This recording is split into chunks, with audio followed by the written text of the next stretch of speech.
Assalamualaikum warahmatullahi wabarakatuh. Di sini dari kelompok 7 akan menjelaskan tentang kromatografi cair kinerja tinggi. Berikut nama anggota dari kelompok 7. Yang pertama, Aida Tasfia Arum, NIM T2019-151. Yang kedua, Abdul Muiz, NIM T2019-154. Yang ketiga, Ihromatullah Sutadewi, NIM T2019-162.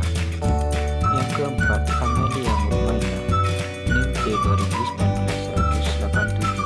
Yang kelima, Estika Masuro, NIM T2019-188. Yang keenam, Novia Ikawati, NIM T2019-190. Yang terakhir ialah Badrul Tamam, NIM T2019-191.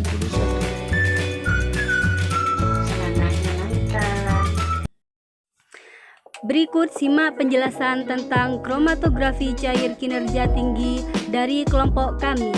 Selamat menyaksikan. Yang pertama, pengertian kromatografi cair kinerja tinggi.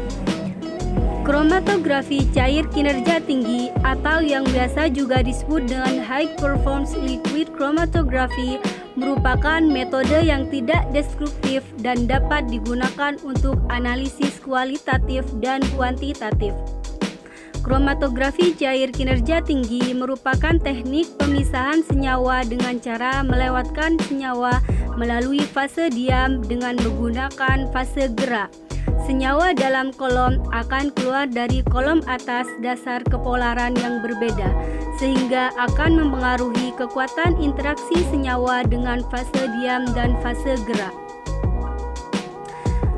Fungsi kromatografi cair kinerja tinggi paling sering digunakan untuk yang pertama, menetapkan kadar senyawa-senyawa tertentu seperti asam-asam amino, asam-asam nukleat, dan protein-protein dalam cairan fisiologis.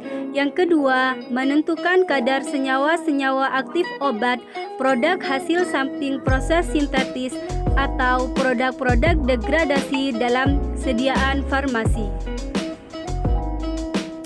Manfaat dari kromatografi cair kinerja tinggi.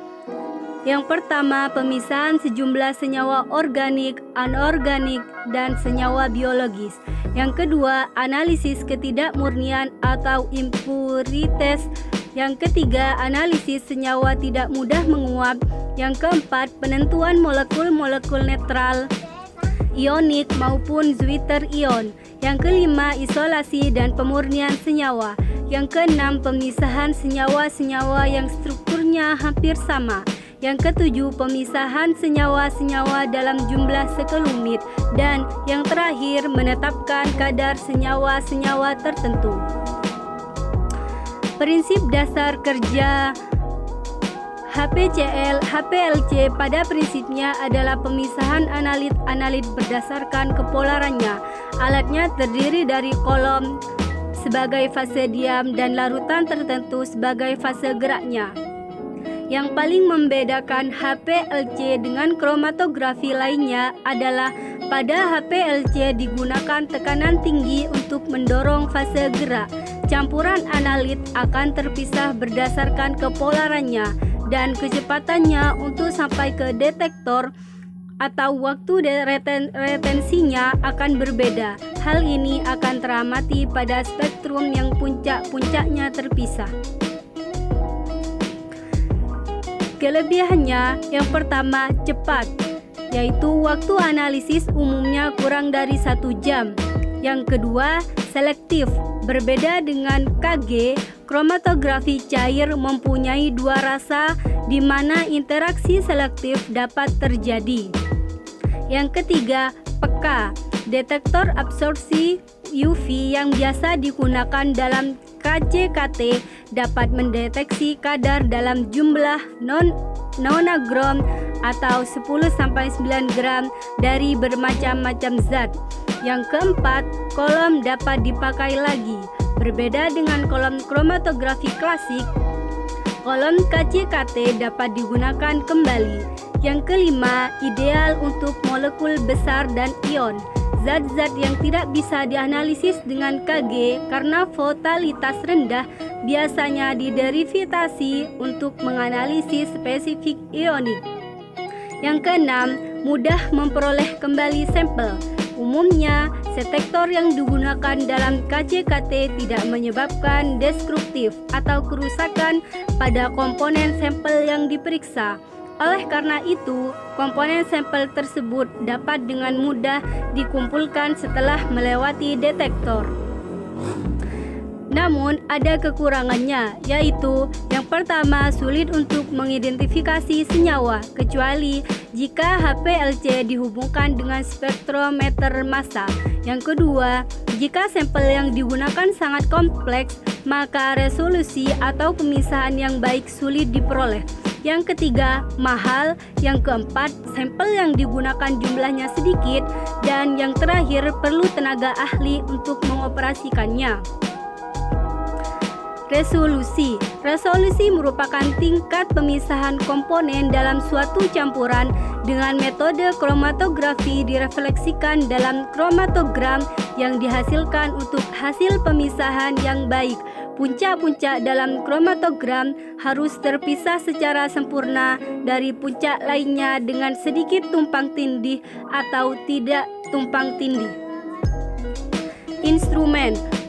Komponen utama dalam KCKT adalah komponen dalam kromatografi lainnya, yaitu wadah atau kemasan fase gerak, pompa KCKT, kolom, fase diam, detektor, dan perangkat komponen pendukung lainnya. Wadah fase gerak. Wadah fase gerak dalam KCKT harus terbuat dari bahan yang bersih dan inert. Wadah ini dapat menampung sekurang-kurangnya 1-2 liter fase gerak dan terlebih dahulu harus dibebas-gaskan.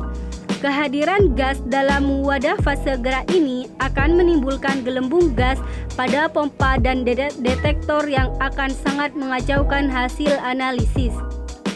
Fase gerak dalam KCKT harus berupa pelarut, buffer, ataupun reagen dengan tingkat kemurnian yang sangat tinggi, yaitu suatu cairan yang berderajat KCKT.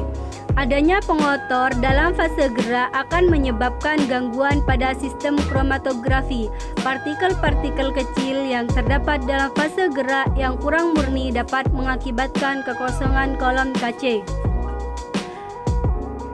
Fase gerak atau dikenal juga dengan istilah eluen umumnya merupakan campuran pelarut yang berperan dalam daya elusi dan resolusi analisis. Daya elusi dan resolusi KCKT ditentukan oleh polaritas keseluruhan pelarut, polaritas fase diam, dan sifat-sifat komponen dalam sampel. Secara umum ada dua tipe fase gerak. Yang pertama, fase gerak atau eluen esokratik, yaitu eluen dengan komposisi pelarut yang tidak berubah selama percobaan kromatografi. Yang kedua, fase gerak atau eluen gradien, yaitu fase gerak dengan komposisi pelarut yang berubah selama masa kromatografi. Berdasarkan kepolaran fase gerak dibandingkan fase diamnya, fase gerak dibedakan menjadi 3, yaitu fase normal, fase terbalik, dan deret eleutropik. Yang pertama, fase normal, yaitu fase diam lebih polar dari fase gerak. Kemampuan elusinya akan meningkat seiring peningkatan polaritas fase gerak. Yang kedua, fase terbalik, yaitu bila fase diam kurang polar dibandingkan fase geraknya. Yang ketiga, deret eleutropik, yang merupakan deretan nama-nama pelarut yang disusun berdasarkan kepolarannya, akan sangat membantu kita dalam pemilihan fase gerak. Pompa KCKT dapat terbuat dari bahan yang inert terhadap fase gerak. Bahan pompa dapat terbuat dari gelas, baja tahan karat, dan teflon maupun batu hitam. Ada dua tipe pompa. Yang pertama, pompa dengan tekanan konstan dan pompa dengan aliran fase gerak yang konstan.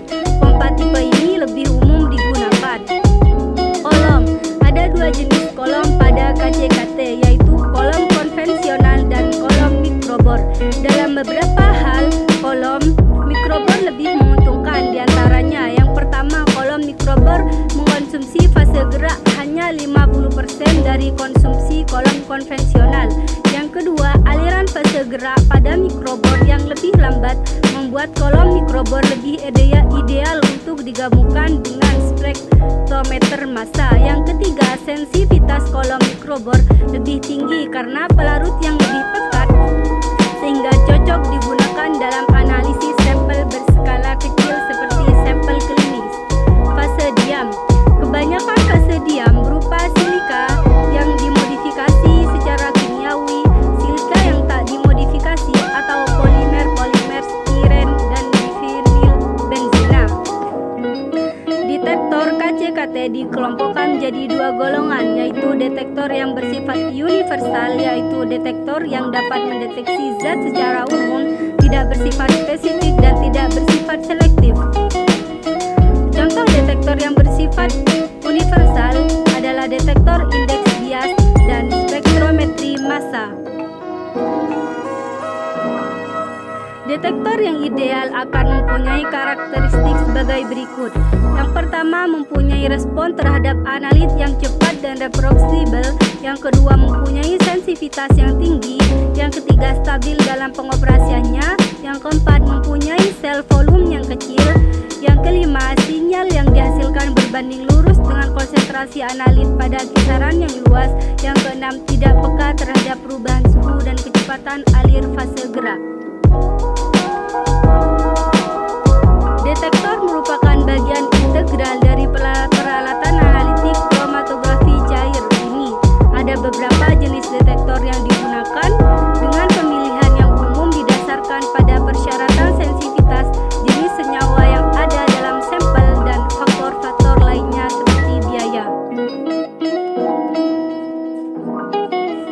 Perangkat pendukung lainnya. Perangkat pendukung lainnya yang digunakan dalam KCKT dapat berupa komputer, integrator, dan recorder. Cukup sekian yang dapat kami sampaikan, semoga bermanfaat. Wassalamualaikum warahmatullahi wabarakatuh.